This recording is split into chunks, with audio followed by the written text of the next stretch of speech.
Selamat datang di channel tentang kisah. Kalian tahu atau tidak, asal-usul sumur air Zam-Zam? Siapa sih yang membuatnya? Dan bagaimana bisa sampai sekarang air Zam-Zam tidak pernah habis? Simak kisahnya berikut ini. Bermula dari kisah Nabi Ibrahim alaihissalam. Nabi Ibrahim alaihissalam berhijrah meninggalkan Mesir bersama dengan istri dan anaknya. Nabi Ibrahim alaihissalam telah membawa semua hewan ternak dan harta yang telah diperolehnya sebagai hasil usaha dagangnya di Mesir. Nabi Ibrahim alaihissalam merupakan seorang peternak dan memiliki hewan ternak yang banyak. Allah Subhanahu wa Ta'ala mewahyukan kepada Nabi Ibrahim alaihissalam agar keinginan dan permintaan istrinya dipenuhi dan dijauhkanlah Ismail bersama Siti Hajar ke suatu tempat di mana yang ia akan tuju, dan di mana Ismail bersama ibunya akan ditempatkan, serta kepada siapa akan ditinggalkan. Maka Nabi Ibrahim alaihissalam meninggalkan rumah, membawa Siti Hajar dan Ismail. Nabi Ibrahim alaihissalam dan Siti Hajar di atas untanya tanpa tempat dan tujuan yang pasti.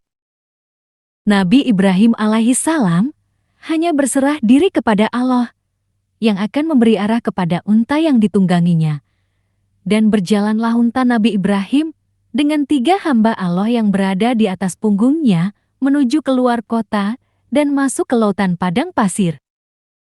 Padang pasir yang terbuka di mana terik matahari dengan pedihnya menyengat tubuh dan angin yang kencang membuat debu-debu pasir berterbangan.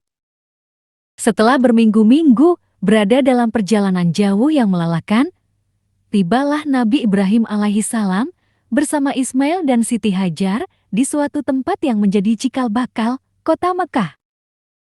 Kota Mekah merupakan kota suci, di mana Ka'bah nantinya akan didirikan oleh Nabi Ibrahim alaihissalam dan putranya Nabi Ismail alaihissalam, yaitu sebuah kota yang akan menjadi tujuan umat manusia dari seluruh dunia.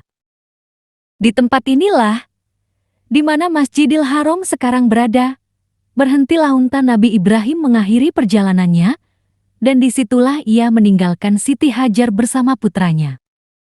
Hanya dengan dibekali sedikit makanan dan minuman, Nabi Ibrahim alaihissalam meninggalkan Siti Hajar dan Ismail, sedangkan keadaan di sekitarnya tidak ada tumbuh-tumbuhan serta tidak ada air, yang terlihat hanyalah batu dan pasir yang kering.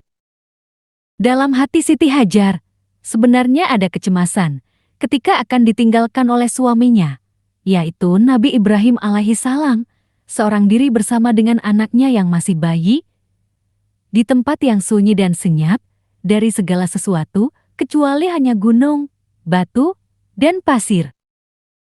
Siti Hajar seraya merintih dan menangis, memegang kuat-kuat baju Nabi Ibrahim alaihissalam, memohon belas kasihnya, namun tersadar karena itu adalah perintah dari Allah Subhanahu wa Ta'ala yang harus dijalankan, maka akhirnya dengan perasaan berat Siti Hajar dan Nabi Ibrahim rela berpisah dengan iringan air mata yang bercurahan membasahi tubuh Ismail yang masih bayi. Nabi Ibrahim alaihissalam pun pergi meninggalkan istri dan anaknya. Nabi Ibrahim tidak henti-henti selama dalam perjalanan kembali, memohon kepada Allah perlindungan, rahmat, dan barokah, serta kurnia rezeki bagi putra dan ibunya yang ditinggalkan di tempat terasing itu. Lalu Nabi Ibrahim alaihissalam berkata dalam doanya, "Wahai Tuhanku, aku telah tempatkan putraku dan anak-anak keturunannya di dekat rumahmu, di lembah yang sunyi dari tanaman dan manusia, agar mereka mendirikan sholat dan beribadah kepadamu. Jadikanlah hati sebagian manusia cenderung kepada mereka, dan berilah mereka rezeki dari buah-buahan yang lezat. Mudah-mudahan mereka bersyukur kepadamu."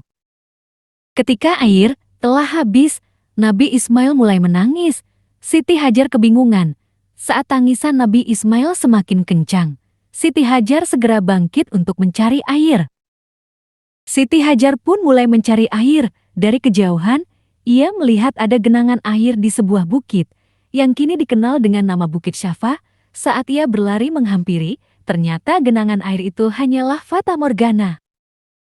Dari Bukit Syafa, Lantas Siti Hajar melihat adanya genangan air di bukit lain, yaitu Bukit Marwah. Ia pun segera berlari ke sana, namun lagi-lagi ia tidak menemukan air, dan itu hanyalah sebuah fata morgana.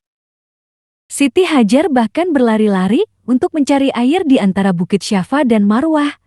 Siti Hajar berlari-lari antara Bukit Syafa dan Marwah hingga sebanyak 7 kali. Siti Hajar lalu menghampiri Nabi Ismail yang masih menangis sambil menghentak-hentakkan kakinya ke tanah. Secara ajaib, tiba-tiba dari bawah hentakan kaki Nabi Ismail memancarkan air yang sangat bersih. Lalu Siti Hajar berkata, "Zam-zam," yang artinya berkumpullah, seru Siti Hajar sembari berusaha mengumpulkan air dengan kedua tangannya. Mata air Zam-zam itu terus memancarkan air yang bersih, sampai akhirnya memenuhi kolam kecil yang dibuat oleh Ibunda Siti Hajar. Daerah tersebut yang semula tandus, kini perlahan mulai subur. Wilayah tersebut perlahan-lahan mulai disinggahi oleh para kabilah-kabilah dagang yang ingin beristirahat. Seiring berjalannya waktu, Nabi Ismail tumbuh menjadi anak yang cerdas. Ketika Nabi Ismail alaihi salam mulai beranjak dewasa, Nabi Ibrahim mengajak putranya tersebut untuk membangun Ka'bah. Saat susunan batu Ka'bah mulai meninggi, Nabi Ibrahim alaihi salam mengambil sebuah batu sebagai pijakan. Batu tempat berpijak Nabi Ibrahim itulah yang kini disebut Makam Ibrahim, yang terletak tepat di samping Ka'bah.